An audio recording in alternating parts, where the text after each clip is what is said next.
ఈరోజు వీకెండ్ అనమాట. నేను నా కొలీగ్ దగ్గరికెళ్తున్నాననమాట. నా కొలీగ్ పేరు హోచి. ఆయన నాతో పాటే పీహెచ్‌డీ చేశాడు. కానీ నాకంటే 6 మంత్స్ ముందు గ్రాడ్యుయేట్ అయిపోయిండనమాట. అయితే ఎన్ని సార్లు నేను ఇన్వైట్ చేషిన వాళ్ళ ఇంటికి రమ్మని జెప్పి. కాకపోతే నాకెప్పుడు కుదరలేదు. నాకేదో ఒక రీజన్ వల్ల నేను పోలేకపోతుండే. కానీ ఇప్పుడు మాత్రం ఇంక నేను మళ్ళీ ఒకసారి ఇన్వైట్ జేస్తే నో అని జెప్పలేకపోయినా.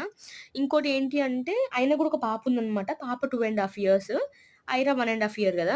సో, అట్లా అని మీ పాపను గూడా తీసుకొని రా అని జెప్తే, ఇంక సరేలే అని జెప్పి ఈ వీకెండ్‌కి ఐరాని తీసుకొని నేనెళ్ళినా. నాకెంత భయమేషిందో ఎళ్ళాలంటే, ఎందుకంటే నేను ఇండియా నుంచి జపాన్‌కొచ్చేటప్పుడు ఐరా 4 మంత్స్ బేబీ. అప్పుడైతే ఎట్లనో వచ్చేషినా. తర్వాత మళ్ళీ నేనెప్పుడు ఐరాని తీసుకొని ఎక్కడికి ఎళ్ళిందే లేదు. ఒంటరిగా. ఎప్పుడు అన్నయ్య వస్తే అన్నయ్యతో పాటు ఎళ్ళినా కార్‌లో అది గూడా. కాకపోతే ఇప్పుడు మాత్రం ఐరాని తీసుకొనెళ్ళినా. నాకెంత టెన్షన్ అయిందంటే, కాకపోతే ఐరా అసలు సతాయించలేదు నన్ను.